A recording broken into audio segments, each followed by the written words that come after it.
Welcome to this week's episode of Extra Holes with Master PGA Professional Alex Kohler and PGA Professional Joe Rocha.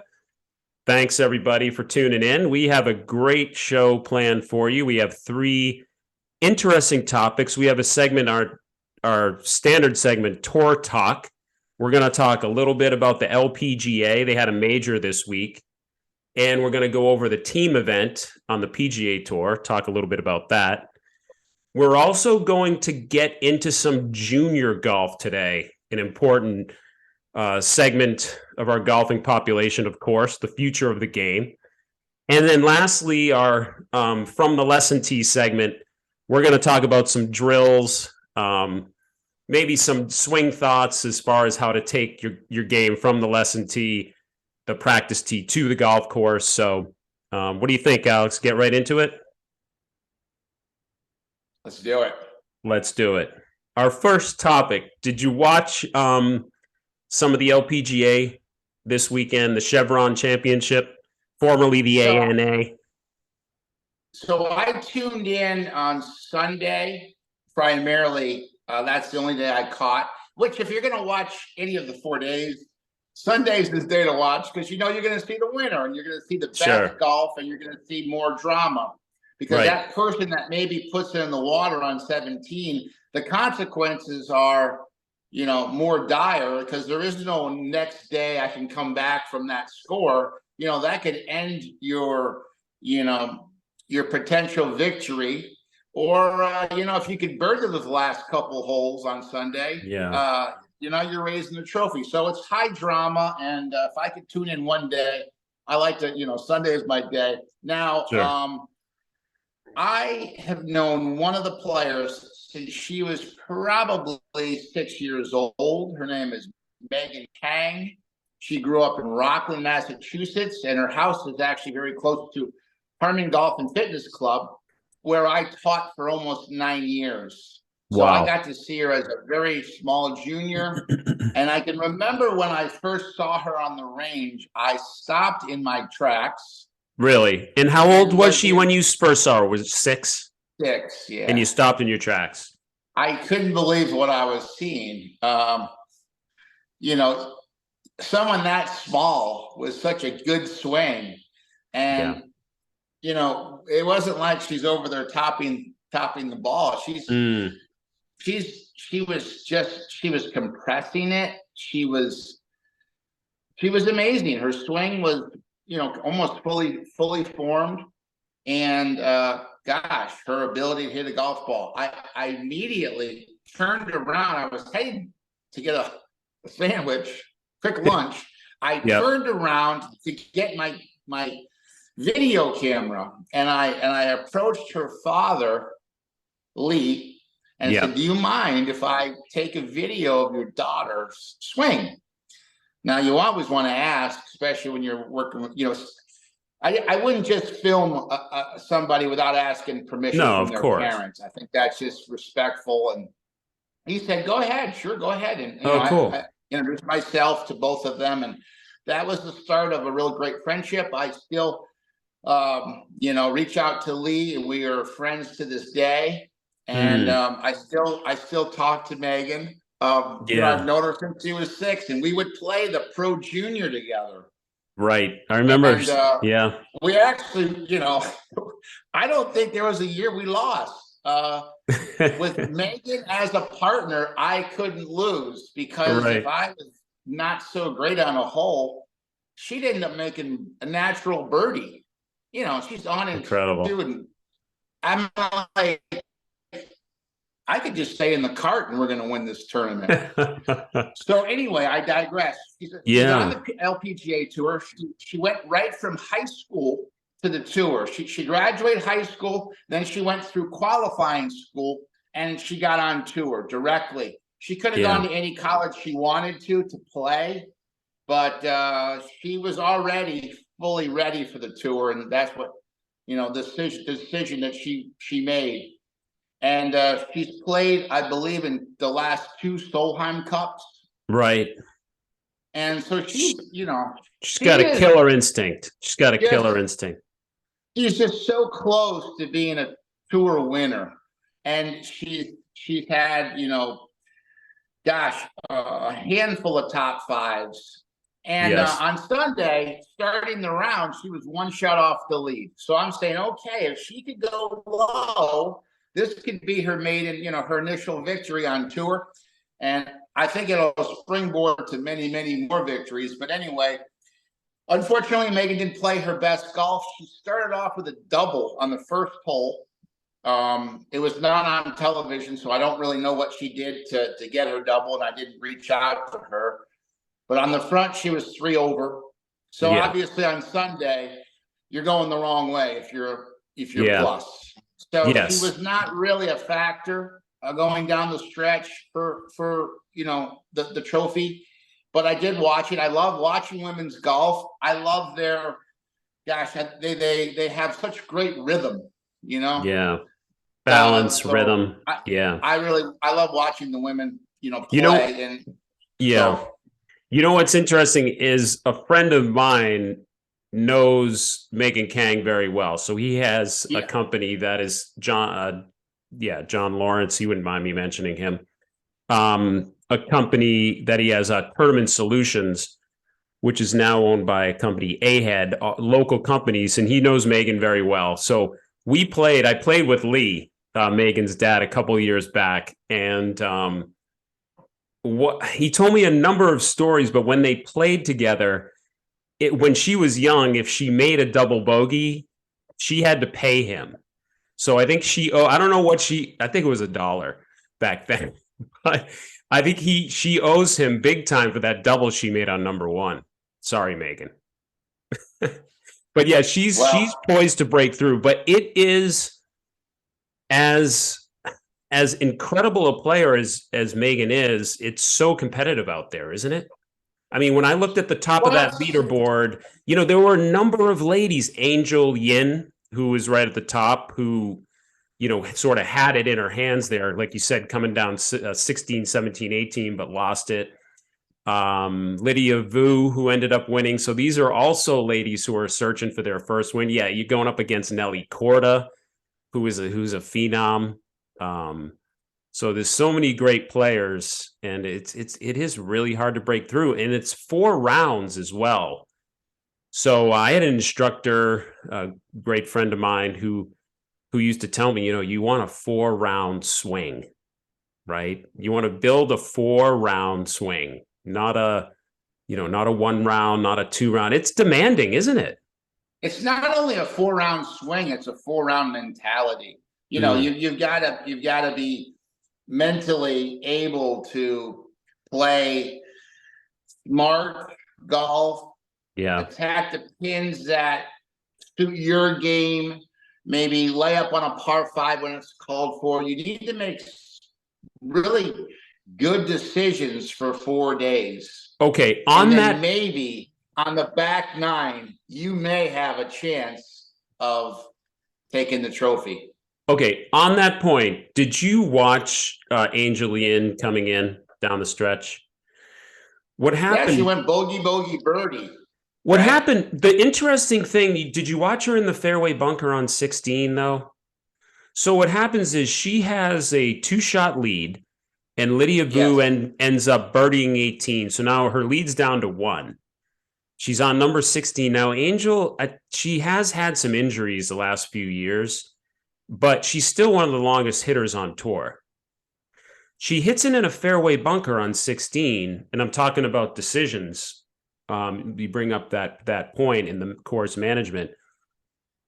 She's in a fairway bunker and she wasn't confident that she had 135 yards, which was not a long shot, but still was not confident she could get the ball over the lip to play the shot to the green. So she ended up playing a wedge out. She hit a great third to about 10 feet, but missed the putt. I think at that point, decision-making, and her caddy was trying to get her to hit more club, but she ended up not. I think that was a key moment. I think you have to take that risk, don't you, to win? That's a tough thing in the moment. Well, with the pressure on, I mean, I'm sure she factored all that stuff in. She knew that she had a par 5 left. Yeah. And she certainly is not predicting that she's going to bogey 17. And she's saying, you know what, I'm good with my wedges. And could she hit it a little closer than 10 feet? You know, probably a lot of times she would have. And, you know, unfortunately, she didn't make the 10-footer. But you'd hate to, you know, she's not on 18, right, Joe? Like, she doesn't have to. She could just lay up. She could do that. I think once she bogeyed 17, right? Once she bogeyed 17, Yeah. she might say, man, I wish I'd gone for it last hole. I wish I played more aggressive. Like, you know, but hindsight's 2020, and you can't redo that hole. She made the right decision for her on 16. Yeah. 17, you know, she's in another bunker, then hits not a very good bunker shot for her, and 2 putts for bogey. Right. And then she made birdie on 18. She came back with a birdie on 18, right? So she bogeyed 17. Now she's 1 down, right? Yeah. So it's a must-make birdie to get in the playoff, and she did it. To her credit, she got in the playoff. It didn't work out for her, but I mean, for the viewers, it worked out for us. We had high drama. I think we always like to see playoffs. Sure. Little extra golf. But these days, though, I build on this and have confidence for the next time, because she was there. I like playoffs, but I also like when someone is in the position of Angel Yin. I like to see them. I'd really like to see them finish it off. I'm thinking of David Toms. Like, David Toms won the PGA so he hits it right off the tee on 18. Has some water to go over. I think he had about, say, 170 yards or so. He laid up in front of that pond. Do you remember that PGA Championship? He laid up and then got up and down. Down. But I think it's about risk assessment. I mean, he was buried, and just, you know, you can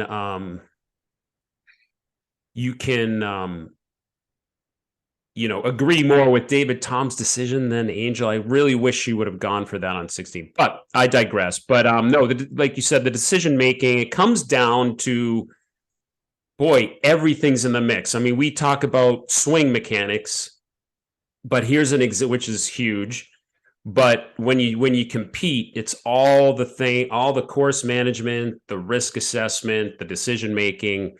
It all goes into the mix, doesn't it? It does. And, you know, I just hate to see someone collapse. You know, the fact that she was able to birdie 18 and get into the playoff. I just hate, you know, I don't care who the player is. Like, I hate seeing some guy double the last to lose by a stroke. You're like, he had the victory. And if he could have just made bogey, I just hate to see that type of finish. It makes me I'm very empathetic towards that player. All right, you're making me feel a lot better. I'm like, that must really hurt. You're making me feel a lot better about Angel. Back in the day, you know, I think we talked about him.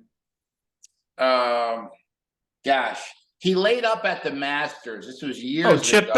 Chip Beck. You know, he laid up at the Masters. And he got destroyed for it. He took so much heat. Like, they're like, go for it. You know, you only had I think he had like 208 or something, definitely manageable, but he just didn't have the confidence. I don't know, maybe 212. Yeah, maybe, something like that. Right. And he lays up, and he got really criticized for it. And from that day on, he goes, well, I'm going to work on hitting it longer. Mm-hmm. And then he lost his game, and he went from the PGA Tour to the whatever it was at the time. It's the Korn Ferry Tour now, but the Nike Tour maybe, or I forget. It could have been the Nike at the time. Yeah, but he was on that tour, and he was still struggling to make cuts. Where he was a top guy on the PGA Tour, and he kind of lost his way. But you know, he made the best decision for himself, and he didn't win. But I don't begrudge him for laying up. I wasn't critical of him. I kind of felt like it was a thought out decision and that he could still make birdie. Obviously, he's thinking, what's the best way for me to make birdie? And that was the way he thought about, and he laid up. So anyway, Yeah. we got to move on, Joe. We could talk about this segment forever, right? Let's Do talk we about want to real go? quick Go ahead. the team event. Yes, real quick. Team event. Well, Davis Riley and his partner, is it Nick Hardy? Is it Nick? They won. Great question. They're actually guys I've not heard of before. Well, I'll tell you what, I was at the US Open at the Country Club last year. It came to our area, Boston area. And I know Davis Riley just through Titleist, just being a Titleist staff member and just being aware of the players who play for Titleist. And they've posted some videos of Davis. And I've been so impressed with Davis Riley in his game.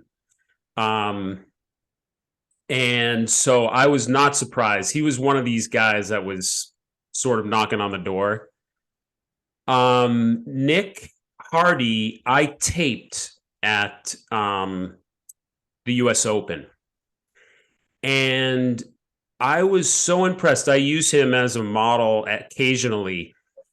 Hip action. So I taped him from the face-on view. I had a great view on the second hole. It was a long par 3, and it was sort of at an angle.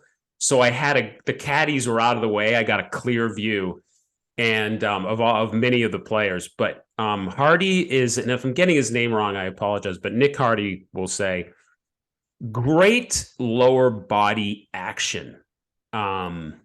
Just the way he, sometimes this word comes up glide, like the pelvis kind of glides, a little bit back, but more so coming through, just real athletic motion. He really impressed me. I mean, even just that one swing, I had to sort of dig. I maybe missed the bag, his name on the bag. I had to kind of like dig to see who it actually was, but it was him. And so I wasn't surprised when he and Davis pulled through. I was so impressed with his action. Well, I'm happy for him. It gives them a 1-year exemption. Yeah. I think it may get him in the Masters. I think it's an official victory. I think it's an official one. So you got guys that, you're locked up for next year. You're going to go to the Masters and all that come with it. It's a big payday. So I'm happy for those two guys. Yeah. There was a sponsor's invite. Alex Fitzpatrick? Two senior players. Oh, geez. Yeah, JD. JD. I read some, oh, no.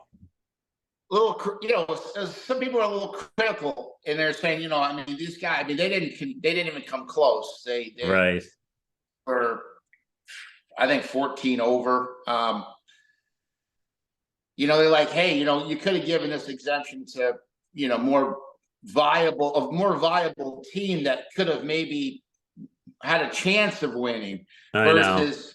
But I understand the sponsors paying the bills, and if they want to invite whoever they want, I think they certainly are entitled to do that.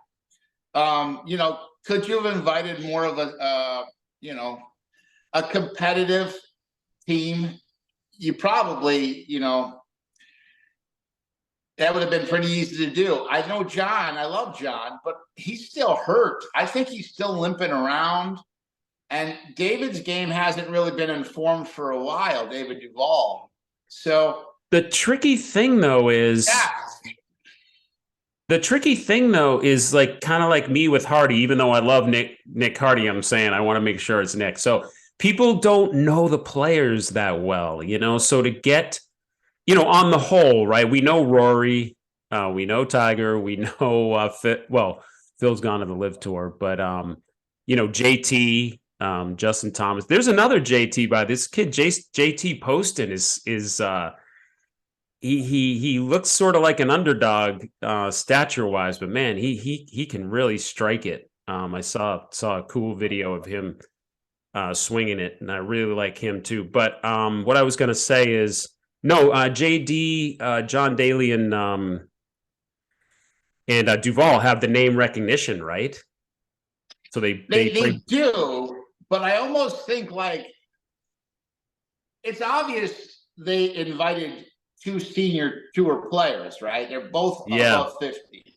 right. I mean, Joe, could you have come up with any two other senior tour players if you wanted to still say, hey, we got a team of, two over 50 guys?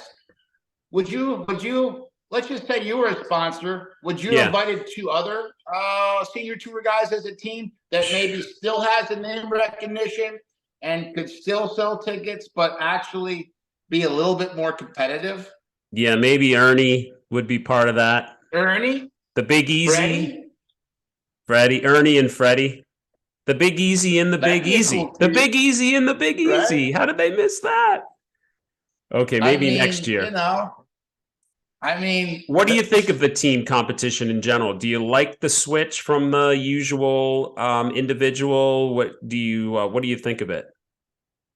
I like it. I do like it. I really hope they bring back. I don't know if you remember. Yeah, I know you remember. Yeah. It was the JC Penney Classic, Oh, and loved it. it pitted a PGA Tour pro partnering with an LPGA Tour pro. Well, So you yeah, had Laura Davies playing with John Daly as a yeah. partner. They I won it. actually missed that tournament. I hope it gets brought back.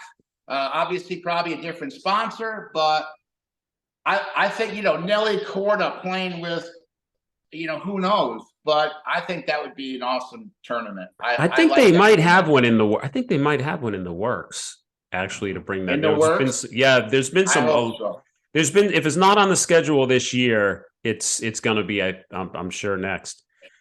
Okay, do we want to? We love the tour. We could talk about the We tour love the tour. for a long. Okay, and we will on the next show. But let's move on, a little segue into some junior golf, talking about Megan Kang. Now, I have a similar story about a local junior by the name of Stephen Delisio. Stephen is from a golfing family, great family, local family, and I was working at Salem Country Club at the time. This is amazingly similar to your story with Megan. And Dana, who is Steven's dad, I've known for a long time. We played some junior golf together. Said, "Can you do me a favor? Can you just go look at Steven hit a few balls?" Now Steven was 4 at this time, right? Which is great. I mean, TPI, which I've gotten into, over the years, and their methods and things. They have a great junior program as far as certification program, and they say no age is too young to start, and I agree with that. You just have to know what to do with what age kid you have, so I would have had more tools at my disposal if he came to me today, but back then I said, okay, I'll watch him swing. He was like Megan. He had the most beautiful. And did I have a video camera then? I probably did, but I didn't tape it, or I certainly didn't save it. But he had the most beautiful swing, and he just kind of looked back at me. I'm like, Steven, I don't know what to tell you. You're doing awesome. Let's see it again. Maybe played some games and stuff. So I went back and told his dad how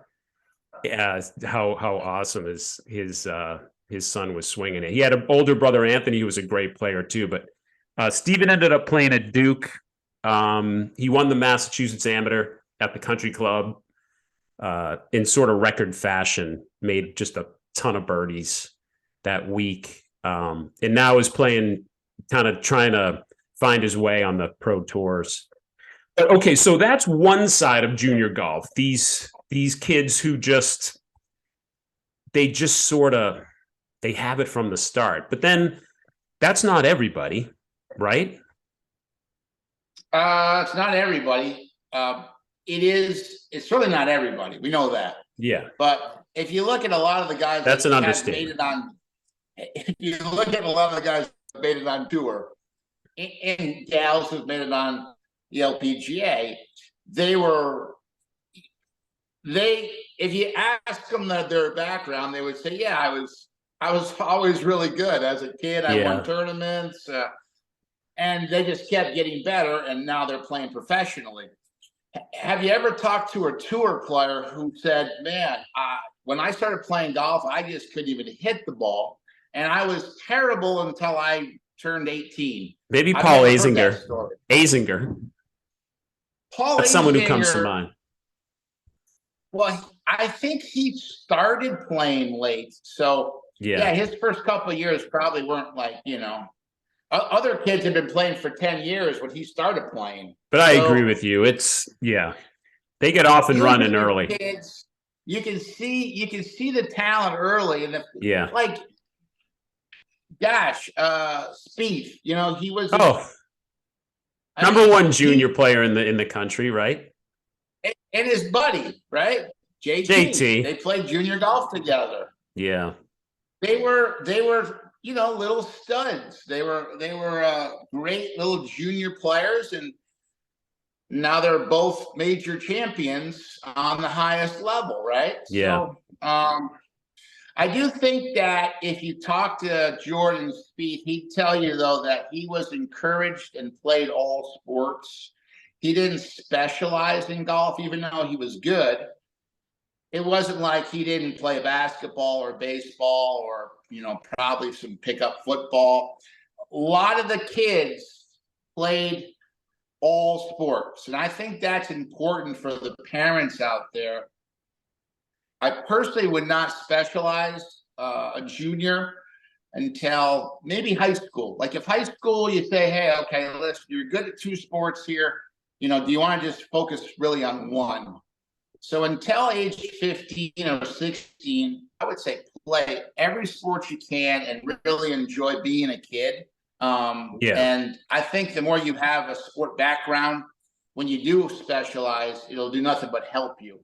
When I Um, coached St. John's Prep, who's sort of is sort of a golf powerhouse for a high school in the area, in the local area. So I contacted Dr. Greg Rose from TPI because the kids were, going to college and just, excellent. A lot of talent there at the prep. So anyway, Dr. Greg Rose told me that you'd be hard pressed to find a PGA Tour player that didn't play two sports in high school.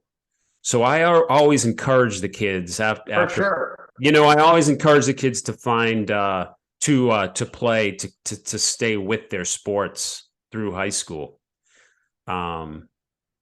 Yeah, I think that one of the best players that came out of the program when I was there, Chris Francoeur, great player, a great kid, great player, and he was athlete of the year at the school. He played baseball and golf, and last year he made it to the round of 32 at the USAM. So just kind of goes to show. I mean, it's not a guarantee you're going to play that second sport. You're going to end up, playing at the highest levels. But to give yourself the best chance, I'd say two sports through high school, ideally. And, even I would encourage the kids, even do some spring track. We had a fall golf season, right? So even if you if you weren't good enough to make the baseball team or the basketball team, do some spring track or winter track.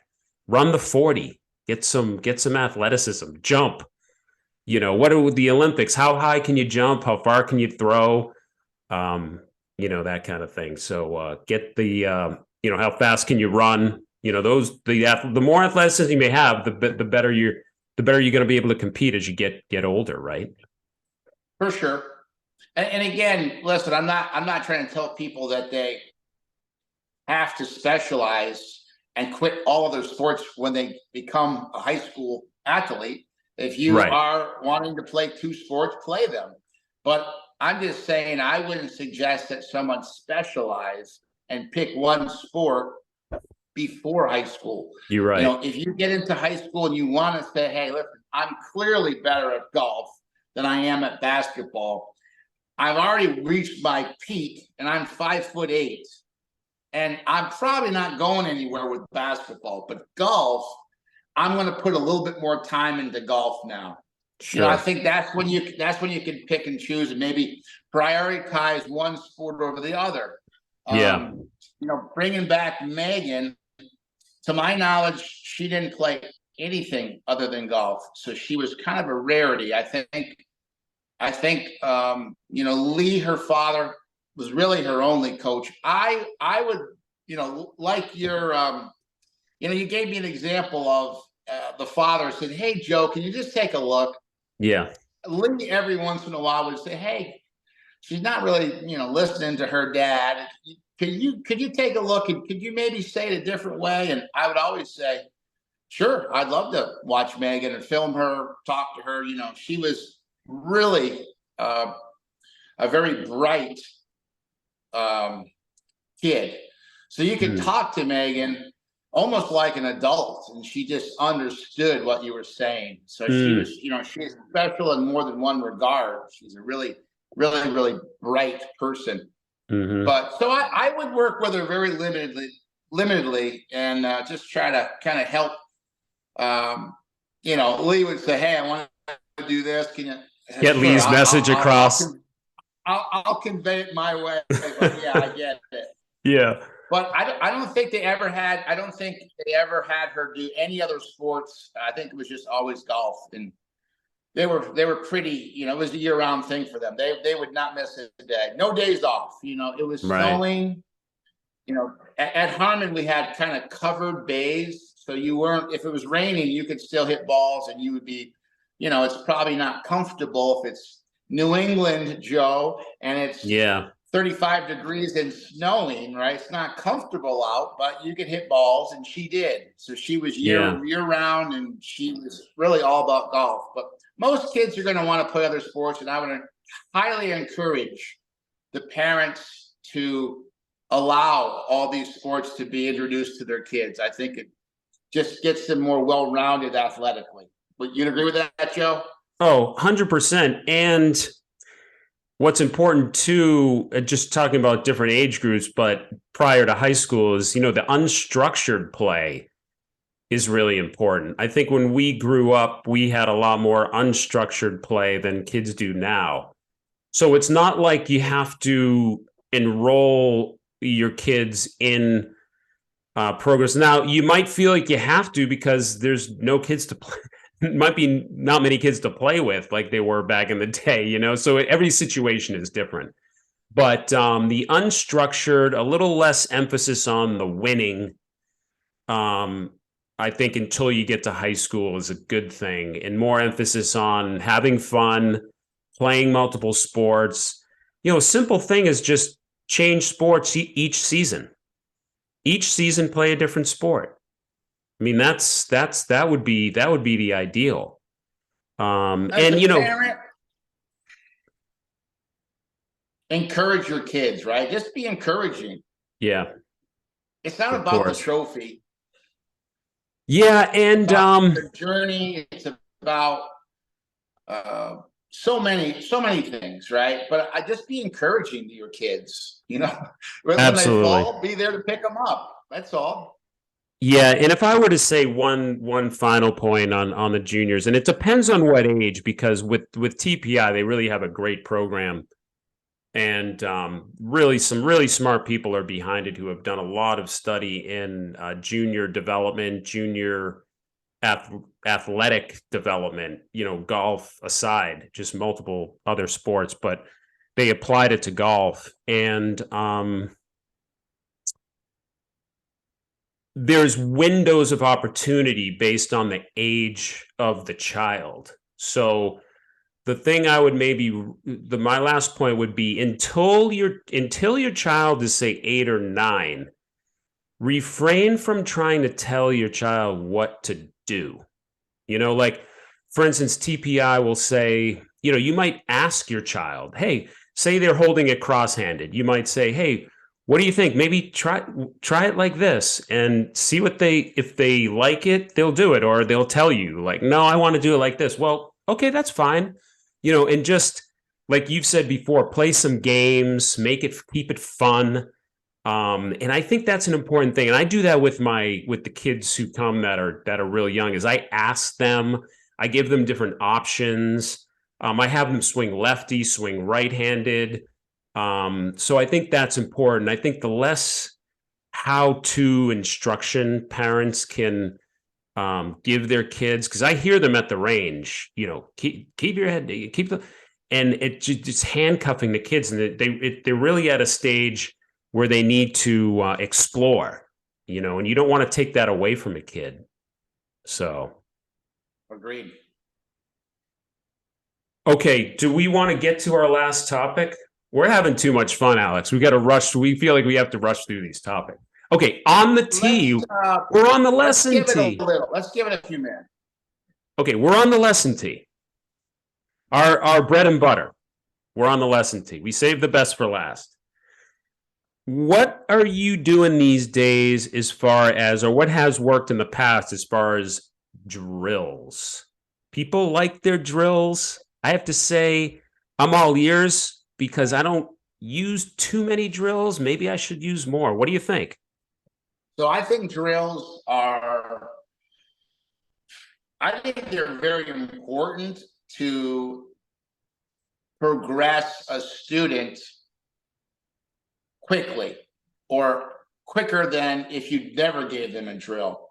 I think drills can really highlight a specific aspect of their swing, give them more feel for that specific part of their swing. And drills can be fun. They don't have to be like, oh God, my pro says I got to do 50 of these every day. This is terrible. Now, there's probably not a professional golfer that doesn't have a drill that they use that was maybe prescribed to them by their current coach.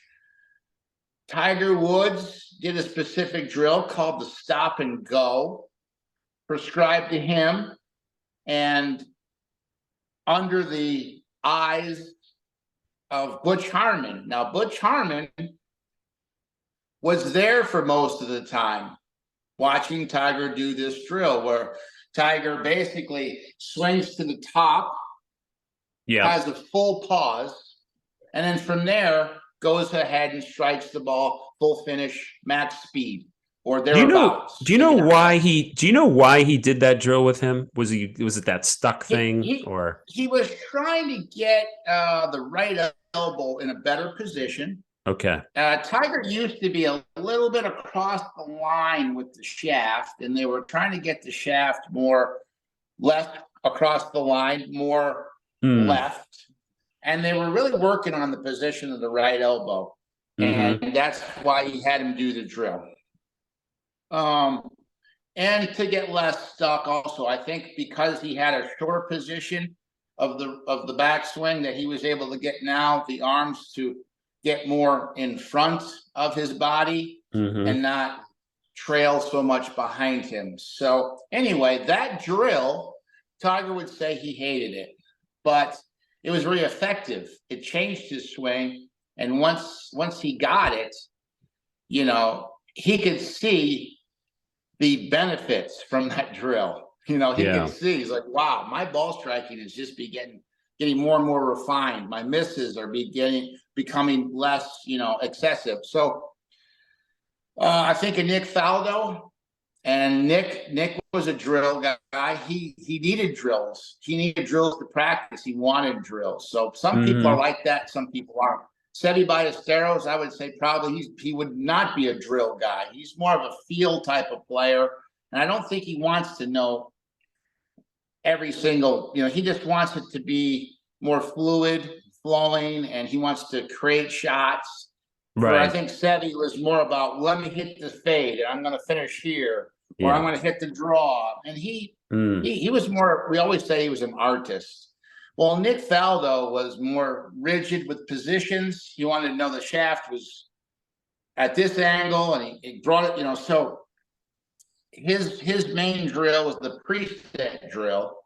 And that's, you probably can't see me, but you basically just take your address position without letting your arms move back or your hands to move back. You just preset the club so that the shaft is parallel to the target line.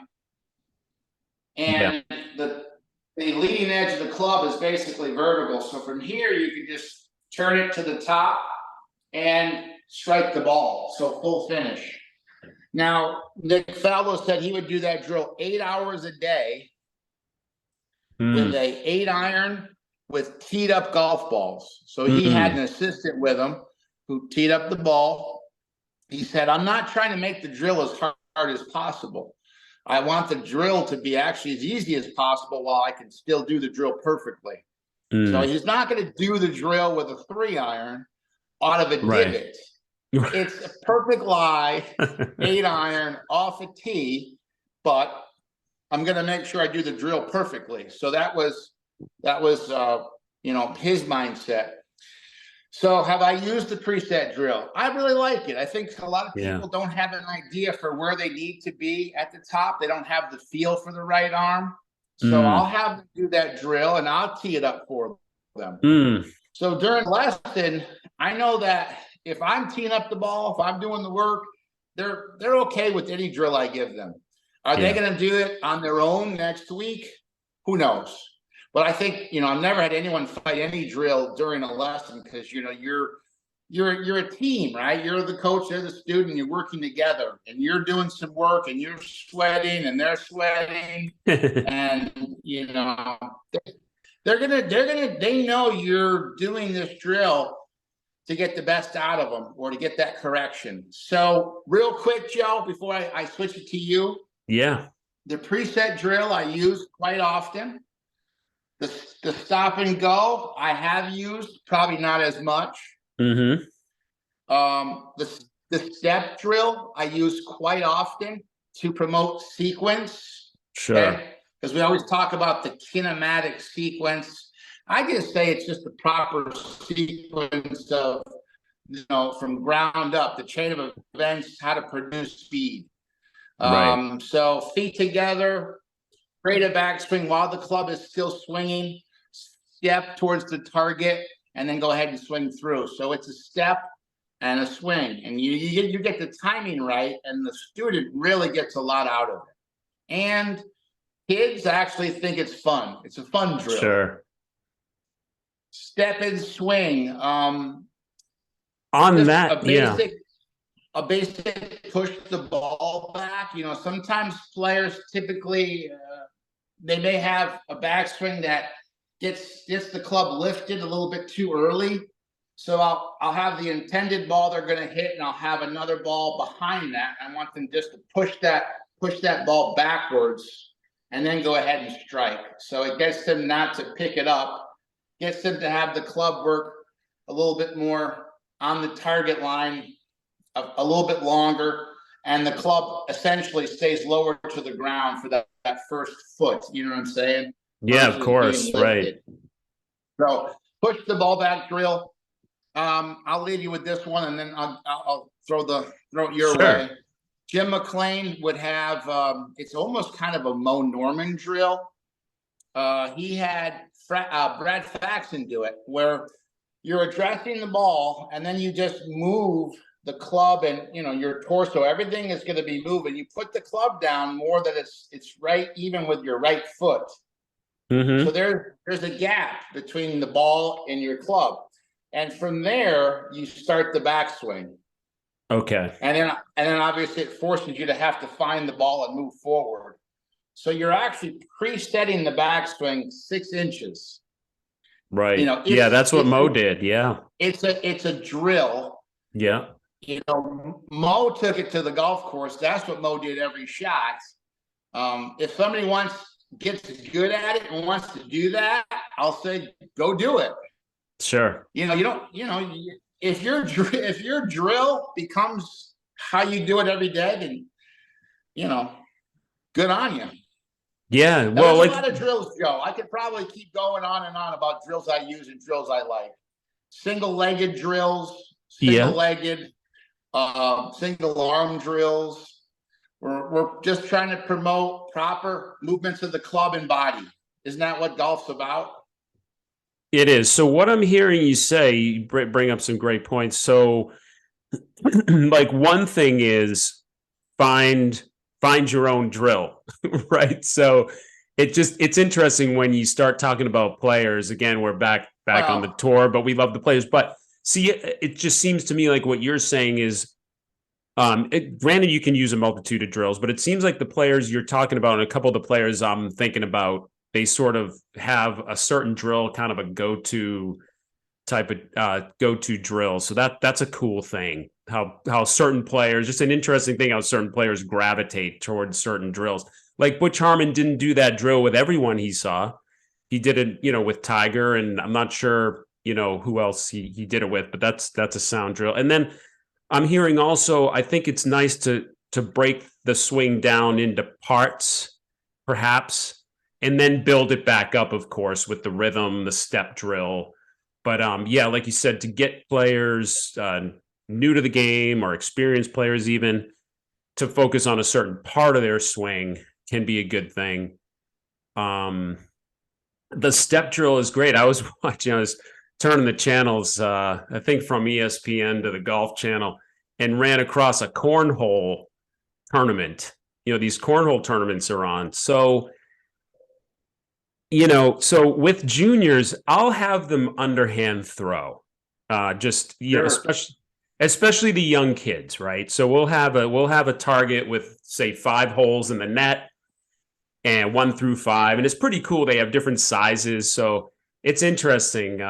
That's a separate thing, but we'll have them just underhand throw. And what I ask them to try is, okay, what they'll do a lot of times is their feet will stay stationary and they'll just toss the ball underhand with their arm. That's one way they throw. Then the next way they throw is they'll use the same leg and the same arm, kind of push it. And I say, look, try it where you, like walking, right? You step with your left and throw with your right. And just inevitably they start throwing more accurately. So it's just interesting to me. So the cornhole tournament I saw, one of the pros, I think they were pros, or so they one stepped with their left and threw with their right. It was like a beautiful, as you say, the kinematics, a great sequence of motion. The left foot stepped, the right arm was still going back as the left foot planted, and then the swing arm came through. It was like a downswing in golf, right? And then the opponent I was surprised to see it. I'm no cornhole expert, but he stepped and threw with the same leg and arm. So, but they did. I was just curious to see who was leading because I didn't know the names of the players. And the one who stepped left and threw right was leading, and I think they made a comment that he's one of the more winning cornhole players, on the circuit. So maybe next time we'll give him a shout out because I forget his name. But interesting stuff, and so simple. The drills can be real simple, and like you said, hugely effective. No, for the kids and the step and throw, just like what you said, that's really kind of like level 1. And I'll do that, if anything that can help, so I totally think, how we've talked, I said, sometimes we need to remove the ball and have them maybe just make swings or clip tees or cut grass.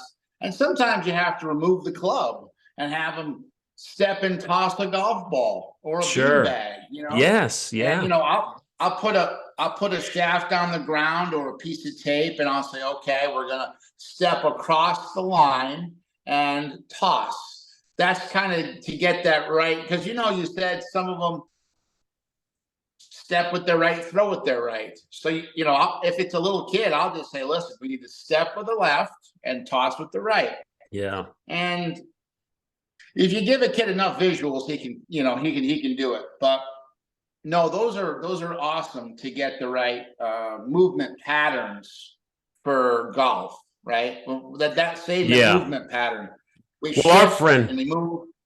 Our friend Joe Pretorius, who we're going to have on the show, we're going to start having some guests. Joe was out at the Jim McLean School with us, and Joe's a legend to us and to, I think, other people as well who know him. But he was big. He came out. I remember him telling me, I think we should just have all our students throw. you know, and he's I think he's so right. Alex, a last word. Do you want the last word on this? I'm going to throw it to you. I don't. I feel like I've talked. I've monopolized the last No, you segment haven't. with the thrills, so I'm going to let you Oh. finish it out.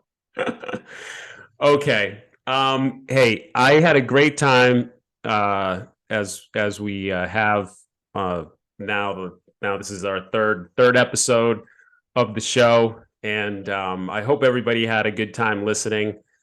We'd love to hear from you.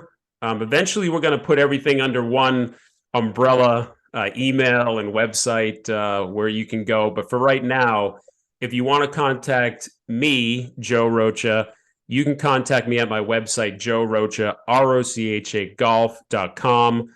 Please don't hesitate to reach out with any questions. We'd love to get some questions or some topics that you want to hear us talk about. So, yeah, please let us know anything that's on your mind or any comments you have. And thanks for listening. What about you, Alex? How can they find you? So to find me, you can go to my website. If you feel like you want to learn a little bit more about me, that's alexkollarpga.com, AlexKollarPGA.com. And if you want to send me an email, it's alex@alexkollarpga.com. Can I give a shout out, Joe? Can we do that? Absolutely. Yeah, of course you can. Go for it. So I know you mentioned Ahead earlier in the show, correct? Mm-hmm. Yes. And now a lot of people may not know Ahead. It is a local company in Massachusetts, right? Right. Big A, H-E-A-D, Ahead. And I will just tell you, every shirt that you have seen me on with this podcast has been an Ahead shirt. I wear them religiously. I probably have 30 of them. Wow. Some are embroidered with my PGA Master Professional logo. Some are not. I just think they're some of the best shirts I've ever put on. They wash unbelievable. You never have to put an iron to them. They never get wrinkled. They keep their stitching and look. You know, this shirt is several years old. Yeah. So if anyone needs a really good shirt or hat, Ahead is a great brand. And that's I'm gonna shout out to Ahead. Yeah. And listen, I used it. So if I used it, I'm gonna shoot you straight. Ahead's great shirts. Well, my man John Lawrence, he's a super guy, class act, and if he did a business deal with Ahead, we know Ahead is a classy company. And so yeah, what you say holds true. Great company. When I think about it, my go-to sweatshirt, it's got the PGA logo, is from Ahead. Imagine that. So I'm glad you gave them a it really is. Yeah, I have to watch. I don't wear it too much because it's just so comfortable and it's sort of my go-to. But all right, well, cool. Thanks everybody for listening. And we had a blast and we look forward to doing it again soon. Thanks, Alex. My pleasure. Thank you, Joe. Cheers, everyone.